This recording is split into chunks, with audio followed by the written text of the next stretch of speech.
Praise the Lord. இயேசுவின் ரத்தம் ஜெயம். தினமும் இயேசு நிகழ்ச்சிக்கு உங்களை கர்த்தராகிய இயேசு கிறிஸ்துவின் நாமத்தில் வரவேற்கிறேன். செய்தியினுடைய தலைப்பு 2 வாசல்கள். ஆதார வசனம் மத்தேயு 7ஆம் அதிகாரம் 13-14 வசனங்கள். இடுக்கமான வாசல் வழியாய் உட்பிரவேசியுங்கள். கேட்டுக்கு போகிற வாசல் விரிவும் வழி விசாலமாயிருக்கிறது. அதன் வழியாய் பிரவேசிக்கிறவர்கள் அநேகர். ஜீவனுக்கு போகிற வாசல் இடுக்கமும் வழி நெருக்கமுமாயிருக்கிறது. அதை கண்டுபிடிக்கிறவர்கள் சிலர். கிறிஸ்துவுக்குள் அன்பானவர்களே, 2 வாசல்களை பற்றி வசனம் அழகாய் நமக்கு சொல்லுகிறது. கேட்டுக்கு போகிற வாசல், ஜீவனுக்கு போகிற வாசல். இந்த இடத்தில் கர்த்தர் நமக்கு சொல்கிறார், நீ ஜீவனுக்கு போகிற வாசலை தெரிந்திடு என்கிறார். பின்னாடி விளக்குகிறார், எப்படி ஜீவனுக்கு போக வாசல் எப்படி இருக்கும், கேட்டுக்கு போகிற வாசல் எப்படி இருக்கும், நம்ம எங்கே கொண்டு போய் விடும் என்பதையெல்லாம் நமக்கு விளக்கி கொடுக்கிறார். ஆனால் நம்முடைய கரிசனமுள்ள தகப்பன் நம்மை சொல்கிறார், ஜீவனுக்கு போகிற வாசல் சிரமந்தான், ஆனால் நீ அதை தேர்ந்தெடு என்கிறார். அது எப்படி இருக்கும் என்று விளக்குகிறார். வேதத்திலிருந்து சாட்சிகளை எடுத்து சொன்னால் இந்த 2 வாசல்களை மிக எளிதாக புரிந்து கொண்டு, இது இடுக்கமும் வழி நெருக்கமுமான வாசலைத்தான் நாம் தெரிந்தெடுப்போம். அதுதான் ஜீவனுக்கு போகிற வாசல். எதுவுமே சுலபமாக வருவதில்லை. சுலபமாக வந்தால் சுலபமாகவே போய்விடும். ஆம், அது ஜீவனுக்கு போகிற வாசல் வாழ்வு, செழிப்பு, மேன்மை, பரிசுத்தம், நித்திய ஜீவனுக்கு அழைத்து செல்லும். இங்கேயும் வாழ வைக்கும், நம்மை மறுமையிலும் கொண்டு அவரோடு வாழ வைக்கும் வாழ்வு. யோவான் 10:10 இயேசு சொன்னார், நான் ஜீவனை கொடுக்கவும் அது பரிபூரணப்படவும் வந்தேன் என்றார். நீங்கள் மட்டுமல்ல, அங்கு வம்சங்கள் தலைமுறைகள் பரிபூர்ணமாக வாழும். அப்போ ஜீவனை கொடுக்கவர் அவர். அப்போ அவருடைய வழியில் நடந்தான் ஜீவனுக்கு போகிற வாசல். என் நாடுகள் என் சத்தத்தை அறியும், அறிந்திருப்பதால் என் பின்னால் வரும் என்கிறார். சங்கீதம் 23 வாசித்து பாருங்கள். இயேசு ஜீவனுக்கு நேராக, ஆசீர்வாதத்திற்கு நேராக, சுகத்திற்கு நேராக, நன்மைக்கு நேராக, சமாதானத்திற்கு நேராக நடத்துகிறார். ஆனால் நம் இஷ்டத்திற்கு அது நடக்க முடியாது. ஏன்னா அது அவருடைய வாசல், அவருடைய வழி. இயேசுவே வழியும் சத்தியும் ஜீவன். அவருடைய வழியில் நடக்கும் பொழுது அவர் எப்படி போகிறாரோ அப்படித்தான் நாம் போக வேண்டும். கொஞ்ச நேரம் வலப்புறம் போகலாம், பசுமையாக இருக்கிறது. கொஞ்ச நேரம் இடப்புறம் போகலாம், பசுமையாக இருக்கிறதே என்று கண்கள் பார்ப்பதையும் காதுகள் கேட்பதையும் வைத்து கொண்டு போக முடியாது. அப்படி போனால் இடிக்கும், குத்தும். நம்மை சுருக்கி கொண்டு தான் நடக்க வேண்டும். கையும் காலை விசிறிக்கிட்டெல்லாம் போக முடியாது. ஏசாயா 30:21 உங்களுக்காக நான் வாசிக்கிறேன் பாருங்கள். நீங்கள் வலப்புறம் சாயும் போதும் இடப்புறம் சாயும் போது வழி இதுவே, இதிலே நடவுங்கள் என்று உங்களுக்கு பின்னாலே சொல்லும் வார்த்தை உங்கள் காதுகள் கேட்கும். கேட்டீர்களா? நாம் ஒவ்வொரு நாளும் ஆண்டவருடைய வழியில் நடந்து கொண்டிருக்கும் பொழுது, நம்மளை அறிந்தோ அறியாமலே போகும்போது ஆண்டவர் விட்டுவிட மாட்டார். ஆவியானவர் உணர்த்துவார், மகளே இது சரியில்லை, இந்த பேச்சு சரியில்லை, இந்த வார்த்தை சரியில்லை, நீ செய்கிற செயல் சரியில்லை, நீ இப்படி படுத்தே இருக்கிறது சரியில்லை என்று நம்மளை உணர்த்தி கொண்டே இருப்பார். அவருடைய வழியில் நடத்துவதற்குத்தான் நம்மளை தூண்டிக்கொண்டே இருப்பார். அதுதான் அவருடைய ஊழியம். இயேசுவை போல மாற்றுவதுதான் ஊழியம். இயேசுவை பின்னால் நடக்க வைக்கிறது தான் ஆவியானவர் ஊழியம்.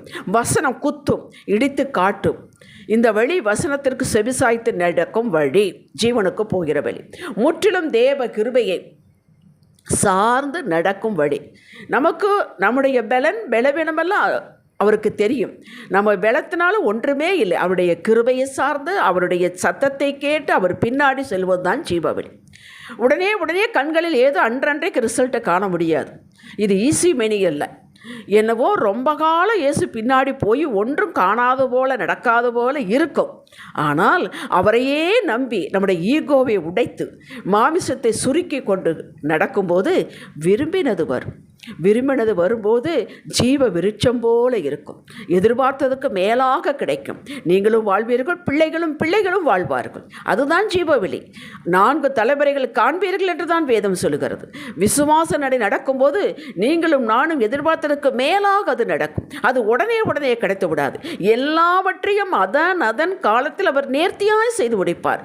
இந்த விசுவாசத்தோடு நாம் நடக்க வேண்டும். இன்றைக்கு ஒன்று கிடைக்கவில்லை, இன்றைக்கு கொஞ்சம் கஷ்டமாக இருக்கிறது, எத்தனை நாளைக்குத்தான் இப்படி நடக்கிறது, இருந்தாலும் அதையும் வைத்துக்கொண்டு இன்னைக்கு நடவுங்கள். அடுத்த ஸ்டெப்பில் வெற்றி இருக்கிறது. இந்த வெற்றியின் வாசல், வெற்றியாளர் இயேசு நம் முன்னே செல்கிறார்.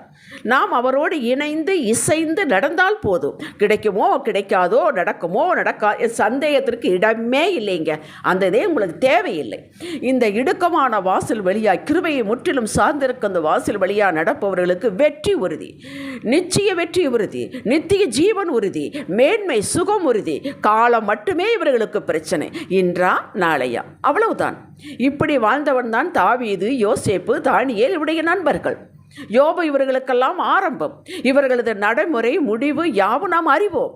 நமக்கு இப்படி ஒரு அற்புதமான வாழ்வு பாதை எதிர்காலம் உண்டு. என்ன, நமது மாமிசம் சாக வேண்டும், நம்ம சுயம் கொஞ்சம் சாக வேண்டும், இந்த சுயத்தை கொஞ்சம் அடக்கி வைக்க வேண்டும், அதில் நாம் பழகி கொள்ள வேண்டும். ரோஷம், மன்னிக்கும் உடைய தன்மை, சோம்பேறித்தனம் இவைகளை கொஞ்சம் பாதிக்கும், குத்தும். நினைத்ததை பேச முடியாது, பயம் வரும், நாவடக்க வேண்டும், பயத்தோடு இருக்க வேண்டும், தெய்வ பயம் வேண்டும். ஆவியானவர் நம்மை நடத்துவார். என்ன பேச வேண்டும் என்பது ஆவியானவர் நமக்கு கற்றுக் கொடுப்பார். அப்படித்தான் வேதம் சொல்கிறது. நீ எதை பேசலாம், எப்படி பேசலாம் என்று கவலைப்படாதே, அந்தந்த நேரத்தில் ஆவியானவர் வாயிலே வார்த்தையை வைப்பார் என்றல்லவா வேதம் சொல்கிறது. நாம் அவர்களை இப்போ சந்திக்க போகிறோமே, அப்படியெல்லாம் கேட்பாங்களே, கவலைப்பட வேண்டிய அவசியமில்லை. அவர்களை காட்டில் பெரியவர் உங்களுக்குள்ளே இருக்கிறார். பாதையை பற்றி கவலையே வேண்டாம். முள்ளு, கல், மலை, பள்ளம், தாக்கு என்றால், தடைகள் என்றால் நமக்கு நீக்கி போடுகிறவர் முன்னாலே செல்கிறார். நாம் முன்னாலே செல்ல, அவர்தான் முன்னாலே செல்ல பாதையை செவ்வையாக்கி கொண்டே நடக்கிறார். நாம் சுலபமாக அவர் பின்னாலே செல்கிறோம். ஏசாயா 45:2 வாசியுங்கள். இந்த பாதையில் நடப்பவருக்கு ஒரு புரோட்டோகால் உண்டு. இதை கடைப்பிடிப்பதற்கு கிருபையும் உண்டு. கேட்டிற்கு போகிற வாசல் விரிவு, வழி விசாலம், ஒன்று நம்மளை குத்தாது, இடிக்காது. எப்படி வேணாலும் பேசலாம், சபைக்கு போகலாம், போகாமல் இருக்கலாம், யார் என்னை கேள்வி கேட்க முடியாது. நான் அப்படித்தான் எனக்கு தோன்றுகிறதான் செய்வேன். இதுவரை நன்றாகத்தானே நடந்தது, இனியும் நன்றாக நடக்கும், எனக்கு தெரியும். இதையெல்லாம் கேட்டுக்கு போகிற வாசல். சினிமா, டிராமா பார்ப்பது ஒன்று தவறு இல்லையே. இது ஒரு பொழுதுபோக்கு. உலகத்தில் தானே இருக்கிறோம், உலகத்தோடு ஒத்து போக வேண்டும். நன்று தின்கிற கூட்டத்தில் இருந்தால் நடுத்துண்டு என்னுடையது என்று எடுத்துக்கொள்ள வேண்டும். இப்படிலாம் வியாக்கியானம் பண்ணும். இல்லாவிட்டால் பிழைக்க முடியாது என்று தனக்குத்தானே வழிகளை அமைத்து கொண்டு இது சரிதான் என்று மார்க்கு போட்டுக்கொண்டு நடப்பவர்கள். இப்படிப்பட்ட மனிதர்களை பிரியப்படுத்தவர்கள்.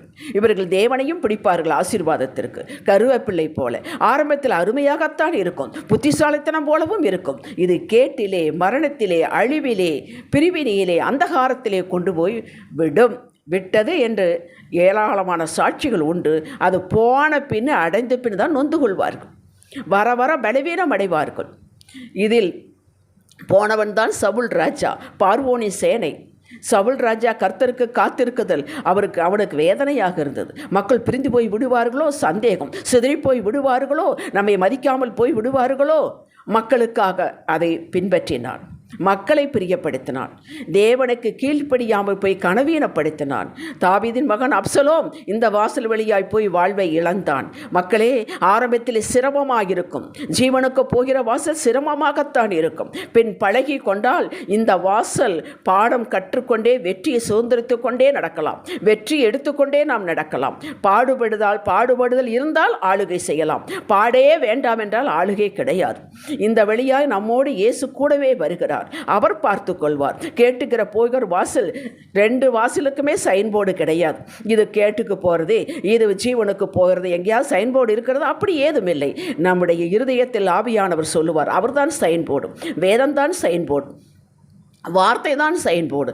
ஆனந்தமாக இருக்கும் கேட்டுக்கு போகிற வாசல். நயங்காட்டி பிசாசு அழைத்து செல்வான். பின் மேலவே முடியாதுங்க.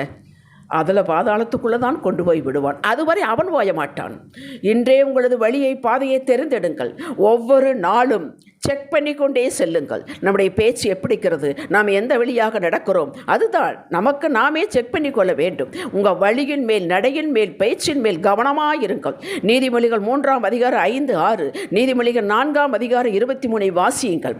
உபாகம் 30:19 ஆண்டவர் எழுதி வைத்தார். இதோ ஆசீர்வாதத்தையும் சாபத்தையும் ஜீவனையும் மரணத்தையும் முன்னால் வைக்கிறேன் எதையோ தெரிந்து கொள் என்று சொல்லவில்லை. கரிசனமுள்ள தகப்பன் சொல்கிறார், ஜீவனுக்கு தெரிந்து கொள் என்கிறார்.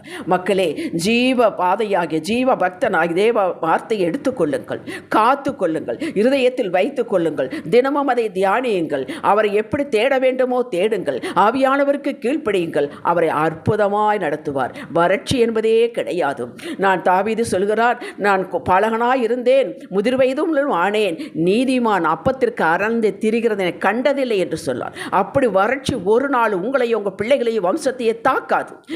சுகம் உண்டாகும், நிரந்தர சுகம் இருக்கும், சமாதானம் உண்டாகும், நீங்கள் சமாதானம் பண்ணுவீர்கள். அப்படிப்பட்ட வாசலை நீங்கள் தெரிந்து கொண்டு நடங்கள். உங்களுக்கு எல்லாம் ஜீவ விருட்சம் போல இருக்கும். ஜெபிக்கலாம். அப்பா பிதாவே, எங்கள் ஜீவன் உமக்குள் இருக்கிறது, இயேசு கிறிஸ்துவுக்குள் தேவனிடத்தில் இருக்கிறது. வார்த்தையை மகத்துவங்களை கற்றுத்தாரும் ஐயா. இதன்படி நடக்க பலன் தாரும். உடைய வார்த்தையின்படி கிருபையின்படி எங்களை நடத்தும் ஐயா. எங்கள் இஷ்டத்திற்கு விட்டுவிடாதையும் தகப்பனே. அப்பா, எங்களை வழி நடத்துங்கள், எங்களுக்கு கற்று தாருங்கள். ஆவியானவர் செம்மையான வழியில் எங்களை நடத்துவாராக. இயேசுவே நாமத்தில் பிதாவே. இன்றைய சிந்தனைக்கு தினமும் என் நடை, சிந்தை, பேச்சு, செயல் இது மீது கவனமாயிருப்பேன். வழி விலகாமல் ஜீவ மார்க்கத்தையே தெரிந்து கொள்வேன். ஆமேன். ஹல்லேலூயா.